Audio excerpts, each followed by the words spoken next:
Hey, what's up? Bertrand Tech Man coming back at you with another video. And I'm not happy. Let's check it out.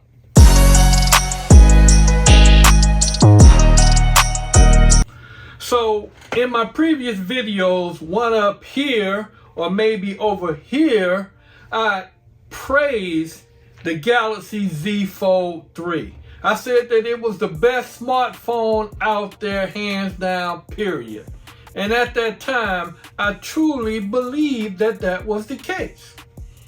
But now that I've had this phone for about 15 months, 15 months, and for the most part, I can say that the phone was really good. Didn't have the best camera, didn't have the best video, but overall, the fact that I could use it as a tablet made it my go-to phone. Well, about a month ago, I noticed a small hole in the middle of my main screen. And then that hole came from a small pin-sized hole to a larger hole. And finally, boom! As you can see, the whole screen is now inoperable. So now, yes, I can still use it as a phone because the main screen on the outside works perfectly. I can make phone calls, I can do all that. But as far as that 7.6-inch screen, can't use it. Totally useless. Broken. So some of you might say, well, you must have dropped the phone. Nope, I did not drop it. Not to my knowledge. It came out of nowhere. So am I happy? Absolutely not. $1,800 for a phone and only got 15 months of use out of it? That's not good. The only good thing about this is the fact that I do have insurance on this phone. So hopefully the screen is the only thing that needs to be fixed. And of course I will get it fixed soon. So what's the moral of the story? The moral of the story is this.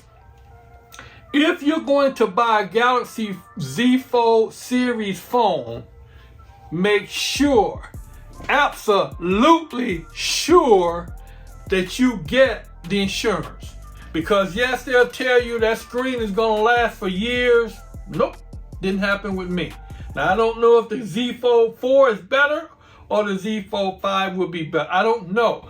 But I do know that if you're going to have this, I wouldn't trust it. I would say get the insurance, pay for the insurance, add that into your cost, and then you'll have peace of mind.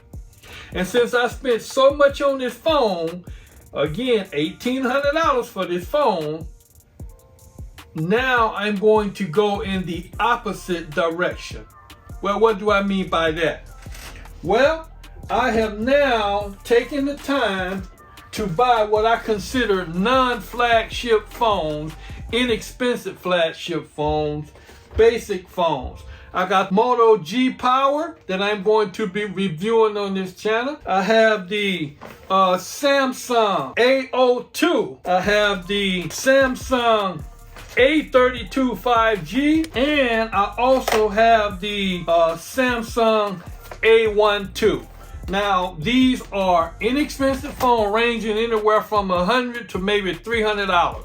So they're basic phones. But can these basic phones give you as much satisfaction as I got from this for about 15 months? Are they worth it?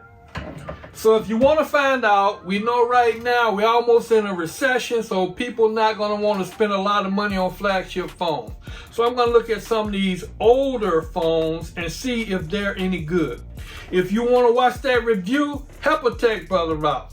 First of all, give me a like, subscribe, ring that bell so you can check these phones out or these reviews out when I send them, and comment.